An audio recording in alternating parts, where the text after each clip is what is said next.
जय हिंद, वंदे मातरम। आज की ये वीडियो बीएससी सेकेंड ईयर वालों के लिए है। पेपर है सेकेंड, सब्जेक्ट है सैन्य अध्ययन या जिसको हम रक्षा स्ट्रैटेजी भी नाम से जानते हैं। आइए वीडियो की शुरुआत करते हैं। तो किसी भी देश की आंतरिक अशांति और आंतरिक कलह जो है वो जो विदेशी ताकतें हैं या पड़ोसी देश जो भी है उसको अपने ऊपर आक्रमण करने का न्योता देती हैं।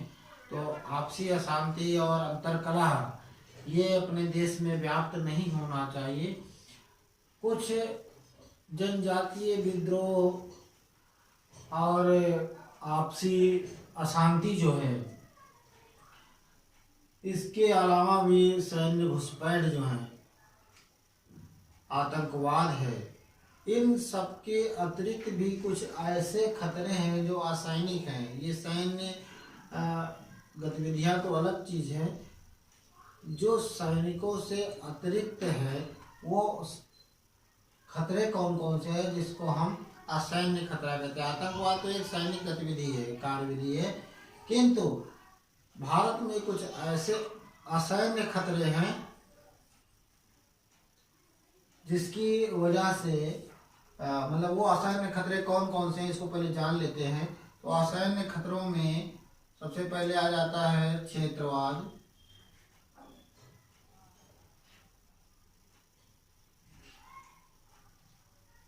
या जिसको क्षेत्रीयता भी कह सकते हैं। और क्षेत्रीयता के बाद इसमें जातिवाद आ जाएगा,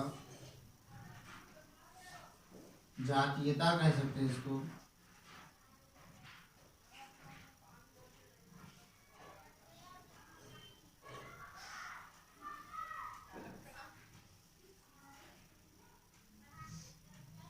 निर्धनता भी असैन्य खतरा है।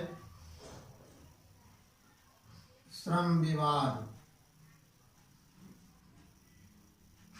पिछली वीडियो में बताया था कि सैन्य विवाद क्या है।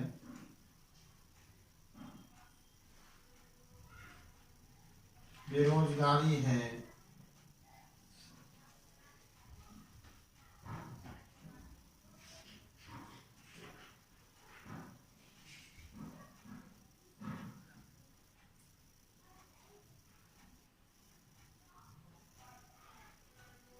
अर्थव्यवस्था है,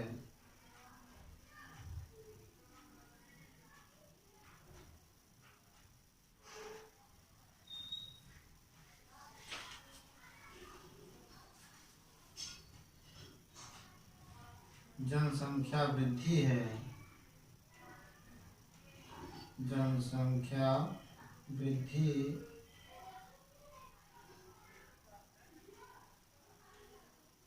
पर्यावरण है,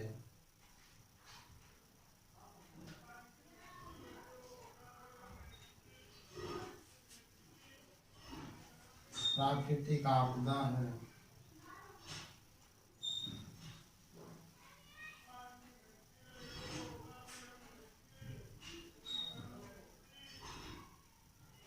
प्राकृतिक आपदाएं हैं। इस प्रकार से ये आपदाएं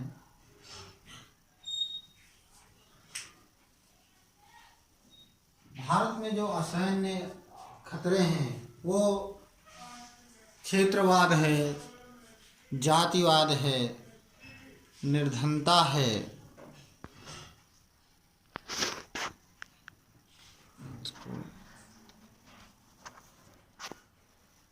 थोड़ा सा वीडियो को रोक के करते हैं। हाँ, अभी आ गया क्षेत्रवाद, यानी कि जब क्षेत्र में इस तरह की दिक्कतें हो जाए कि लोग छोटे छोटे बातों पे क्षेत्रवाद के नाम पर गृह युद्ध करने लगे या आपस में लड़ने लगे, तो ये असैन्य खतरे हैं। जब वो किसी भी छोटी छोटी लड़ाई में सम्मिलित हो जाते हैं, भले वो सैनिक गतिविधि ना हो, उसमें सेना कार्य ना करती हो, फिर भी उसमें हमारी अन्य जो इकाइयां हैं जो आंतरिक सुरक्षा में तत्पर हैं उनको वहां पर दखल देना पड़ता है। तो क्षेत्रवाद भी असैन्य खतरा है। दूसरा है जातिवाद, जाति धर्म के नाम पर लोग लड़ने लगते हैं, तो वो भी क्या है, एक असैन्य खतरा है। निर्धनता भी एक असैन्य खतरा है। जिसके पास धन की कमी है वो रुपए की लालसा में कोई भी गलत कार्य या देश विरोधी गतिविधि में संलिप्त हो सकता है और शत्रु द्वारा उसे उस देश विरोधी या समाज विरोधी, राष्ट्र विरोधी, क्षेत्र विरोधी गतिविधि में उसको सम्मिलित कर सकता है। अगली चीज है श्रम विवाद। श्रम जो है, मान लिया समान श्रम के लिए समान श्रम के लिए समान वेतन ना मिलना, समान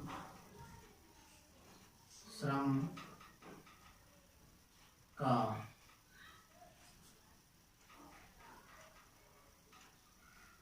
समान भुगतान ना होना, यानी कि ये श्रम विवाद है। जब एक कार्य को करने के लिए दो व्यक्तियों द्वारा एक कार्य संपादित होता हो और उसमें वेतन अलग अलग मिलता हो, तो क्या है, श्रम विवाद वहां पे उत्पन्न हो जाएगा। इस प्रकार से ये श्रम विवाद भी असैन्य खतरा है। बेरोजगारी, बेरोजगारी में व्यक्ति योग्य होते हुए भी उसको उसके योग्यता के अनुरूप कार्य ना मिलने पर भी उसमें कहीं न कहीं मानसिक प्रवृत्तियाँ, गलत धारणाएं पनप आती हैं, मानसिक विकृति हो जाती है उसमें, वो किसी गलत रास्ते पर चलने को विवश हो जाता है या गलत रास्ता अख्तियार कर लेता है। तो बेरोजगारी भी एक असैन्य खतरा है। अर्थव्यवस्था, यदि देश की अर्थव्यवस्था सुदृढ़ नहीं है तो वो सैन्य साजो सामान नहीं खरीद सकता है और इस स्थिति में वो असैन्य खतरा उत्पन्न होता है। अगली चीज है जनसंख्या वृद्धि। संसाधन कम है और हमें जरूरतें हमारी अत्यधिक हैं, तो जनसंख्या वृद्धि की वजह से असैन्य खतरे पैदा हो सकते हैं। इससे देश में जनसंख्या वृद्धि के कारण उसमें अशांति और अशांति के द्वारा जो अशांति पैदा होगी जनमानस में, वह असैन्य खतरे को बल प्रदान करेगी। पर्यावरण, जो पर्यावरण है वहाँ का, वो कैसा पर्यावरण है, वो भी असैन्य खतरा है। वो परिवेश कैसा है वहाँ का, जैसे जम्मू कश्मीर जैसे राज्य में उनको प्रलोभन दे करके वहाँ पर आतंकवादी गतिविधियों को संचालित कर करके वहाँ का पर्यावरण इतना दूषित कर देना, इस प्रकार से उस वहाँ का पर्यावरण कैसा है, वो जो है असैन्य खतरा उत्पन्न करता है। प्राकृतिक आपदाएं भी असैन्य खतरे उत्पन्न करती हैं। जो भी प्राकृतिक आपदाएं आती हैं ये जो है कहीं न कहीं से देश को, समाज को नुकसान ही पहुंचाती हैं। तो आज असैन्य खतरे के अंतर्गत ये जो 8-9 बिंदु हैं, ये हमारे असैन्य खतरे हैं, जिसमें क्षेत्रवाद, जातिवाद, निर्धनता, श्रम विवाद, बेरोजगारी, अर्थव्यवस्था, जनसंख्या वृद्धि, पर्यावरण और प्राकृतिक आपदाएं सम्मिलित हैं। इन सब के रहते हुए असैन्य खतरा उत्पन्न हो सकता है। इसलिए इस असैन्य खतरे को मिटाने के लिए या इनका निवारण करने के लिए यहाँ पर ये आवश्यक हो जाता है कि ये खतरे ना उत्पन्न हो। इसलिए क्षेत्रवाद को प्राथमिकता ना दी जाए,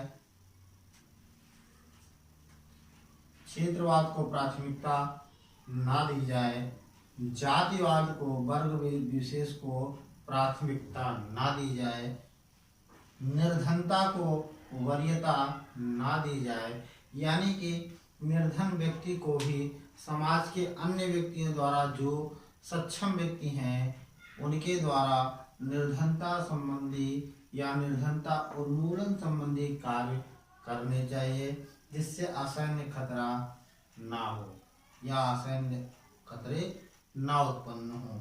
श्रम विवाद अर्थात उन इकाइयों को, उन पूंजीपतियों को, उन औद्योगिक इकाइयों के मालिकों को ये चीज़ विशेष ध्यान रखना चाहिए कि समान श्रम के लिए समान भुगतान या समान वेतन उनको प्रदान किया जाए, समान वेतन प्रदान किया जाए। ऐसा न करने पर उनमें कहीं न कहीं मन में कुंठा उत्पन्न होगी और वो असैन्य खतरे को बल मिलेगा। यानी श्रम का समान से भुगतान होना चाहिए, एक काम के लिए एक काल एक वेतन।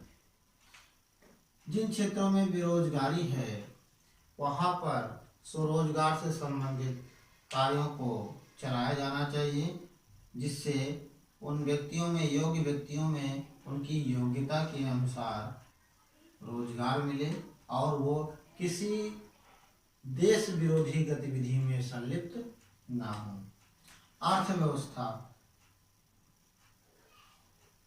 अर्थव्यवस्था को सुदृढ़ करने के लिए विभिन्न प्रकार के लघु, कुटीर और जो भी आवश्यक संसाधनों के द्वारा देश की अर्थव्यवस्था को सुदृढ़ बनाया जा सकता हो, ऐसे कार्यों का संचालन वहाँ पर करना आवश्यक है। देश की अर्थव्यवस्था को सुदृढ़ बनाने के लिए अर्थव्यवस्था को कमजोर नहीं होने देना है, जनसंख्या वृद्धि नहीं होने देना है, जनसंख्या पर नियंत्रण करना है, कंट्रोल करना है, क्योंकि हमारे भौगोलिक संसाधन सीमित हैं और उन आबादी या उन जनसंख्या को हमें हर चीज़, हर सामान उपलब्ध कराना है। इसलिए सीमित संसाधन के लिए सीमित जनसंख्या का होना नितांत आवश्यक है। पर्यावरण, कोई ऐसा परिवेश, कोई ऐसा माहौल, कोई ऐसा अनुचित कार्य नहीं करना है जिससे समाज और पर्यावरण दूषित हो, हमें ऐसा भी कार्य नहीं करना है। प्राकृतिक आपदाओं से बचने के लिए जो भी प्राकृतिक आपदाएं हैं उनमें उनसे बचाव के लिए जागरूकता कार्यक्रम या जागरूकता फैलाई जाए। यथासंभव मौसम विज्ञान की सहायता से प्राकृतिक आपदाओं से होने वाले नुकसान को रोका जाए और ये आपदाएं प्राकृतिक जो भी हैं उनको आजकल सैटेलाइटों के माध्यम से सारी जानकारियाँ प्राप्त हो जाती हैं, तो उससे हमको जो है इसमें विशेष प्रकार के यंत्रों द्वारा उसका प्रयोग कर यह पता किया जाए कि कब प्राकृतिक आपदाएं कहाँ पर कितनी गंभीर अवस्था पैदा कर सकती हैं, तो उनका आकलन कर इन प्राकृतिक आपदाओं से कम नुकसान हो, इसलिए जो है ये अपनाया जाना चाहिए। तो आज की वीडियो में हम लोगों ने जाना कि भारत में असैन्य खतरे कौन कौन से हैं और इनको दूर करने के क्या कारगर उपाय हो सकते हैं। मिलते हैं दूसरी वीडियो में एक नए टॉपिक के साथ, तब तक के लिए जय हिंद।